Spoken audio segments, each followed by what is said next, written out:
Hello, YouTube. This intro is for you. 2 years ago, every single Tuesday, I streamed every Shenmue game for a small, tight-knit group of friends and family. It was called Shenmue Tuesdays. And we were very disappointed by Shenmue 3 as a collective. The wet fart that it was.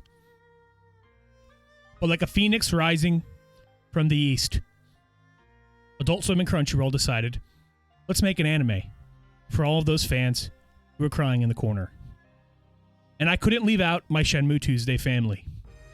And so here I am, every week on twitch.tv/pepperedham to give you my professional presentations on why each episode was good. You can watch these live and chat with me.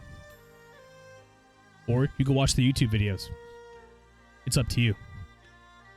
But these are my reasons why Shenmue the Animation Episode 2 was good. Let's get right into it. Bayou Village. So, we don't see any of this shit. Even if there is a stinker episode, Kenros, there's gonna be good no matter what. No matter what. We need these W's. We need these W's even if they're copium. We need these W's.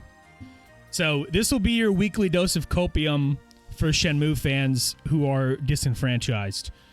So if that sounds like something you need in your life, new viewer, please come by, hang out. You know, we got to do whatever it takes. So Bayou Village, we're seeing a lot more Shenhua, which we didn't see much of in the games at this point in the story. And I'm loving the fact that we're seeing kids and we're seeing characters who we only really saw in Shenmue 3. And so I think this is really cool because I have no idea where this anime is going to end. We already know how it opened in terms of Ryo being with Shenhua. But if they're going to keep interjecting these scenes from Bayou Village, we might get bits of Shenmue 3 throughout the telling of Shenmue 1 and 2. Because a lot of the events in Shenmue 3 don't necessarily need Ryo to be there for them. So, you know, the introduction of certain side characters, you know, the swaths of exposition about the bridge and, you know, all the stonemason people. They can start peppering those people in to make it so that when Ryo collides, hey, a lot of that legwork might be already done. So I like that they're showing this. Because Shenhua's pretty important, right? And they kind of just drop her in the games out of nowhere like I'm supposed to give a fuck. Like, I don't. So this is good. This is a nice change. I like this. She deserves this. Shenhua deserves this. Besides being introduced on a candy bar. This is nice. The number 2 reason why Shenmue Episode 2 was good. Detective work. So, obviously, we all know how the Shenmue games are paced. It's a lot of Ryo just asking very blunt questions to strangers. He doesn't do anything particularly impressive. It's a lot of like, hey, do you just know this guy? Hey, do you speak Chinese? Hey, do you know a guy named Charlie? Hey, do you know where I could find this place? And he gets to where he's going, but it's very entry-level detective work.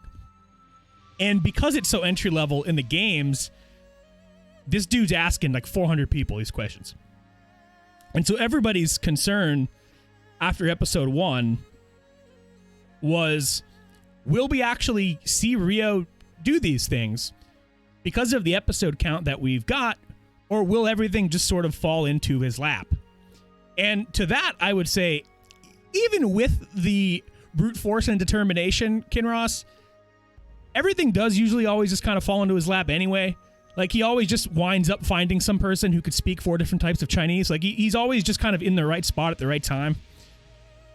And so, yes, things will just work out. But also, I like the way they handle the detective work in the anime, because you can't show him have all of these conversations. it would be boring TV. It would be extremely boring TV. It's funny in the games because, like, that's part of the point of immersion, to put yourself into Ryo's shoes like that and to get to walk up and interact with 30, 40 different NPCs. Like, it was a revelation for the time to have all these NPCs on these set schedules and have them all have unique personalities and whatever. But in an anime, that's not really why we watch things.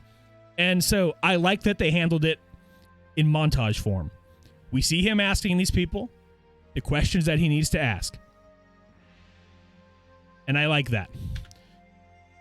Because, ultimately, the next reason why Episode 2 of Shenmue the animation was good is because that detective work leads to the grime. One of my favorite things about Shenmue 1 and 2. Specifically 1 and 2, because there is none of this in 3. It's the grime. It's the back alley underworld of these beautiful places that Ryo finds himself in. And he finds himself into these places because he asks the right and wrong questions. And we get a piece of that in Episode 2. Because he encounters the sailors. Look at that shot, chat. This is the next reason Episode 2 of Shenmue the animation was good. Look at that shot. Look at this kid staring up at two buff grown men. That's determination. That's why we all love Ryo Hazuki. And I love that they had this shit in there. That and the bar scene. I think, now correct me if I'm wrong, but I do think in the game they ask him if he wants milk. They ask him that in the show. And that's a very familiar line. I'm fairly certain it's in the game as well. I love that. So he kicks their ass, which leads me to my next reason the episode was good. Charlie's door. Come on. Those are the times, chat. In the game, we had to be there between those times or we were fucked. We had to go back to bed at Ryo's dojo and come back the next day. There it is. Charlie's door. Episode 2 really peppered a lot of the city around on us. We got the arcade. How excited do you think the production committee was to put the QTE title in the game? Probably super excited. Fans are going to love this. I would like to have seen them play it. But nonetheless, good reason the episode was good.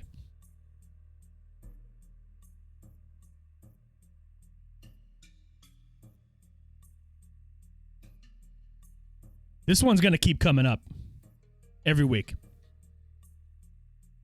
Ryo has more than one facial expression. We never see this in the games. We never see this. Look at this. This is a man on a mission. This is a man unleashed and unhinged, ready to just destroy a warehouse full of like 14 guys. Just single-handedly ripping these people apart. He, at that point where he's making this explosive face, Ryo is being held by like 4 people at once. And all he has to do in this scene is make that face and they shit themselves. He doesn't even pop out a move yet. He just makes that face and they all go, oh, and then they all get their ass kicked. They knew what was coming. But I'm loving this Ryo a lot. And I like the Japanese voice acting is great. Obviously, it's the original actor who played Ryo in the games from the Japanese side. What I need to do every week is watch both. I am very curious how the English dub has been. I have no point of reference besides the trailers. So I am very curious. The next reason that it was good. Video game tutorials. You remember doing this? I do. It was a pain in the ass. It was a pain in the fucking ass to learn these moves. Now, granted, anime Ryo could learn it in 10 seconds. The Ryo controlled by me sucks. Exactly. I should have changed it. I should have changed the name of the slide to, moves he's gonna learn and never use. Because in Shenmue 1 and 2, I feel like unless you're playing on a certain difficulty, you kind of don't need to do any of this stuff. That's why in Shenmue 3 they made it such a grind to like level up your moves. They were like, we're gonna force them to use them this time. Little pricks. Anime Hazuki is a speedrunner, and that brings me to my next point, the pacing. Now, my hopes and dreams for this anime was to get through Shenmue 1 as fast as possible. Obviously, you have to lay the groundwork, and you can't just rush through it in 2 episodes. But we're already about to be introduced to Chen. Like, this was the end of the episode. This stuff here kickstarts the stuff at the harbor, and then the harbor kickstarts into Shenmue 2. So, I love the fact that we got a lot of the investigation out of the way. We've done the Charlie stuff. This stuff's about to take place. We're gonna have another fight with the gremlin. Yeah, I'm hoping for, but also, you know, they're gonna have to show Goro. And obviously the forklift stuff comes into play at some point. It was in the trailer. But I mean, Goro can be introduced in the same episode as forklifts and never be seen again. You know, it's not like Goro has any significance on the plot. But I know he's a fan favorite and a favorite of mine and a favorite of, you know, the chat and like Ebby and everybody who watched Shenmue Tuesdays. Everybody loves Goro. But I love the pace that it's going at. And I can understand some people looking at it and thinking, wow, it's going way too fast. I can understand that take as well. I could. I don't think it is. I think you can't possibly do anything else besides have them just hang out in order to make it go faster. Like, realistically, you know, I'll say it every week, not a lot happens in Shenmue 1, you know? So if they had 25 episodes to burn, you know, you can maybe spend 3 episodes of him working at the docks, but we don't. And that stuff is largely unnecessary to any plot whatsoever. Racing those forklifts is unnecessary. Like, chat, you know how many hours we spent doing that on stream? At least 2 weeks. Like, for sure. Maybe one more. Like, that was days and days and days of Rio's life spent driving that forklift.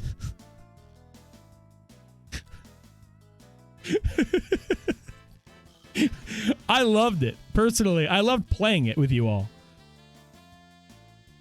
What the hell track is this, chat? What the fucking track is that? We're gonna swap that one, eh? I think this is my last slide. It is. Yeah. So overall, it was more of an action-packed episode than episode 1 was. We got into multiple fights. We have seen the pace they're going to go at. Oh shit! Yeah, the tails on the desk. Yeah, Kid Ross. I honestly, I should have put that in there. I should have put that in there. If that's what you're talking about, I should have put that in. I love that, honestly. I'm now actually sad I didn't include that. Should have been included. Honorable mention from chat. If there's any honorable mentions from you in YouTube land, if you're watching this, throw them in the comments down below. Are you liking the way this adaptation is going so far? If you don't, let me know. I'm happy to entertain that. I can understand some folks' concerns about the pacing. But, I mean, you know, as a Shenmue fan, knowing this is 90% going to be a one and done, just give me it all. Just, I don't care how fast you got to go. Just give me it all. And you know, let me relive the good days of Shenmue 1 and 2. Because it is making me nostalgic for the god-awful 2020. But yeah, it's about to be the end for YouTube. I'm going to keep this stream rolling. We're going to play some Kingdom Hearts. Which, by the way, YouTube, if that sounds great to you, twitch.tv/pepperedham. Come on, I'm going to keep plugging that shit. Every week I'm streaming. Come by. Watch me play. I bet you that sounds good. I bet you it's a beloved game of everybody. Come by, watch me play it. Follow me on Twitter at PepperedHam. Do all of your favorite things. Find me. Goodbye.